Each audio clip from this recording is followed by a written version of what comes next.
Hi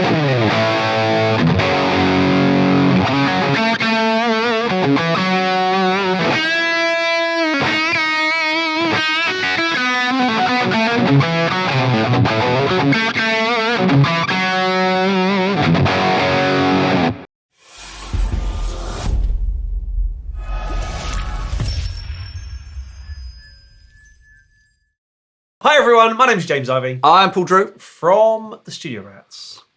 Yes. Coffee time? Yes, coffee time. What the hell have you brought over? Why the hell are you here? Well, in the eternal quest for tone, we've been buying, haven't we? We've bought some new stuff, we've bought some old stuff, and I think this is the oldest amp we've bought thus far, isn't it? This is a Marshall JCM 800 Lead Series Mark II. Now, this is the 50 watt non-master volume version. Right. And the reason I say all that is because this is the slightly rarer 4-input version, which some would say makes it Plexi-esque. Well, didn't we did an interview with Bruce Dickinson? Not that one. And I know he'd hate saying it, but No. It's something about a cowbell that he got upset about or something. He must get it all the time. Okay. If you haven't seen the sketch, look it up. More cowbell. So, when we're doing the interview with Bruce Dickinson from Little Angels, Bruce used to get this amazing guitar tone when he was in Little Angels. Mm-hmm. And he said the reason for that tone was the 4-input non-master volume JCM 800. Yes. At full tilt. At full tilt. I mean, oh my God, it's so loud, this thing. It is. So we found this thanks to our friends at Fair Deal Music in Birmingham. Quite frankly, were brilliant over the whole thing. Got it to me at hotels in the middle of the night and all that sort of stuff. How old is it? 1985, we think. 1985, right. Which gets it for... It's a bit older than me then. In your dreams. But this is... It's the ultimate 80s rock amp, isn't it? It is. Should we do a bit of playing, because people get bored of us talking all the time? Just play every rock riff that's been recorded on this amp. Well, let's just play a couple of chords and then we'll do some more sort of rock, because it's not the most versatile of amplifiers, is it? It's a bit of it's a hammer, isn't it? It's got its sound, hasn't it?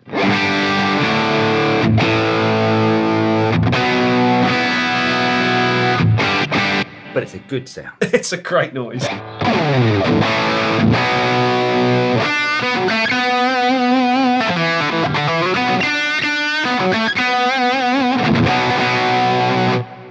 It just sounds like the 70s, 80s Marshall tones, isn't it? That we all love and all grew up with. Now, it's not the most complicated amp in the world. It does have, say, 4 inputs, which means you can either have input 1, which some might call the treble channel. Well, it's your old bright channel. You've got the bright channel and you've got... Well, let's demonstrate it. I'll tell you, shall I pull out the... if I pull out the jumper cable that we've put in. Yeah. So when we plug into input number 1, we're just using volume 1, yeah? Yep. Is that correct? That's right. To me, that's the proper channel. That's the 80s JCM 800 with that chirpy, barky, extra brightness that you get from an 800. Yeah, so.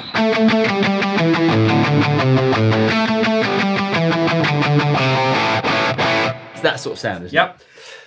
Okay, and then if we go into input 2, are these the same inputs, or is they are like parallel? Yeah. So are they like a high and low?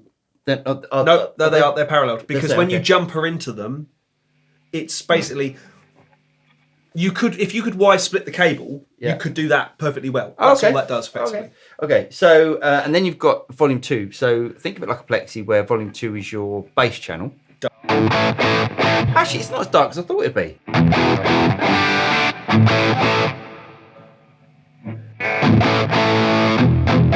Yeah. So it hasn't got that snap to it.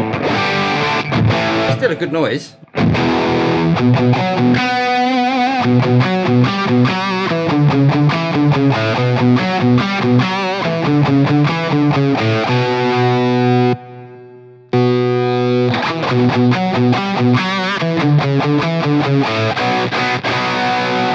Now what you can obviously do it's jump the 2. So you think going to the bottom one there. Yep. Oh! And top one there. And that's activating both channels. Yep. Which you can then balance. Which I think about there is about right. I've always found it that channel 2, the bass channel, I want lower. I still want the body from it, but I want the attack and the bite from channel 1. Okay, so before we go any further, because this amp's cost us a fortune, Yes. and we need to make our money back on it. So let's tell people what we've done with this amp, and then we'll do some more playing. So, Oh, while we bought this amp, I should say. yes, in the eternal quest that is Tone, for those of you who are Kemper, Quad Cortex, TONEX, or HEADRUSH users, we have done a capture pack featuring this amp. And there are 10 captures. What I've done with my ones, and you may have chosen to do the same, is I've done 5 gain levels of channel 1, bright channel, and then I've done 5 of the same gain levels, but with channel 2, giving it some extra weight. Nice. You can do clean, but to be fair, clean is all the way down, and that's you know what. Well, shall we try that? Should we just bring the? I mean, it's not going to do. And also, we've got a Les Paul plugged into it. But if you bring back the volume on the Les Paul a little bit.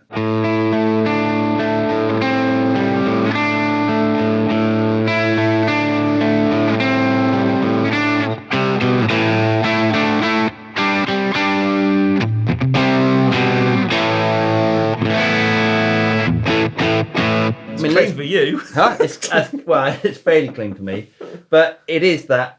But to me, it is all about.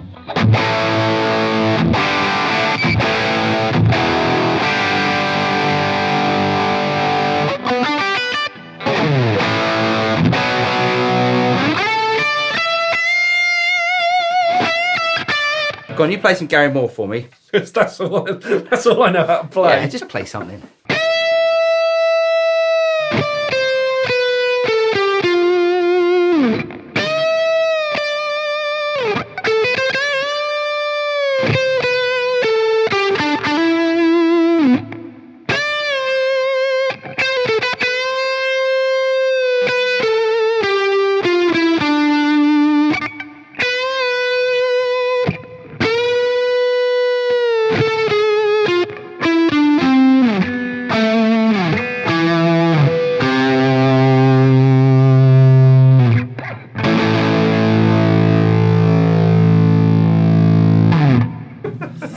Okay, so it's a great noise. It's a good noise, isn't it?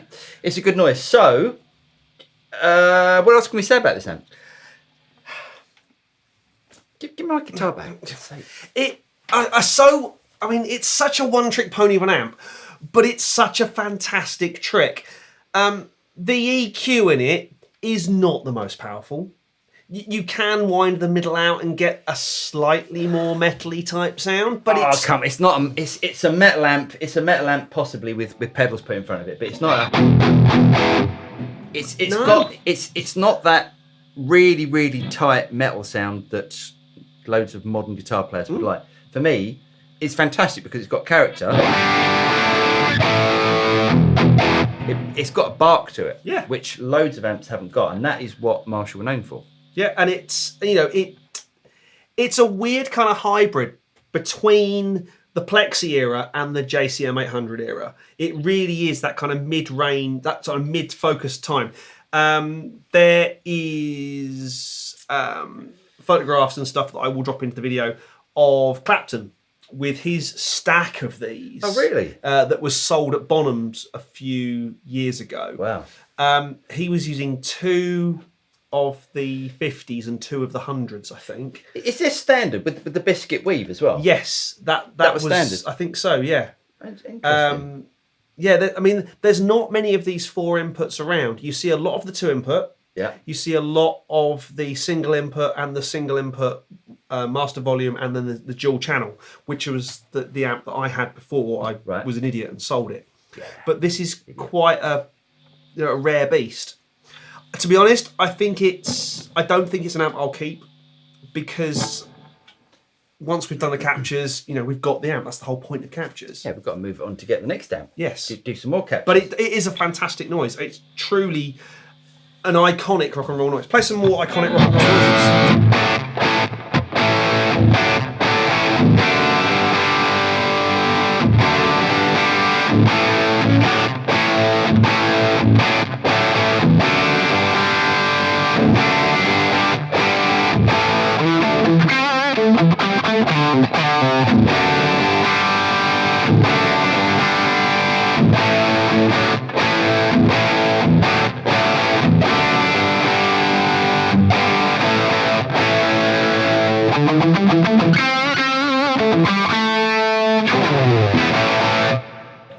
It's one of those amps that's been on every album. I want to keep it. It's awesome.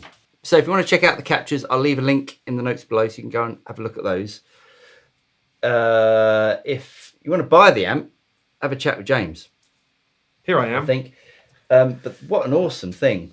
It's nice to have a piece of history. And do you know the funny thing is that I remember going into rehearsal studios and JCM 800s were everywhere when we were kids. Yeah. Just they were in every rehearsal studio. I guess because they were easily maintainable. Yep. There's not a lot to go wrong in them. Yeah. It's a fairly simple circuit. Yeah. But what a noise. Yeah, but what a noise. But, they because they were everywhere, they were just like, oh, God, they've got a JCM 100. They haven't got a Mesa Boogie in there. Yeah. So they became a bit sort of commonplace and a bit like, oh. And you could have picked one of these up probably 10 years ago for, not a lot of dosh. 300-400 quid, no problem at all. They were the days, weren't they? It's not like that now. Anyway, really hope you guys got something out of this video. If you did get something out of it, don't forget to like and subscribe. Click on the bell button and you'll be notified of any future video that comes out from the Studio Rats. I'm Paul. I'm James. And we'll see you next time.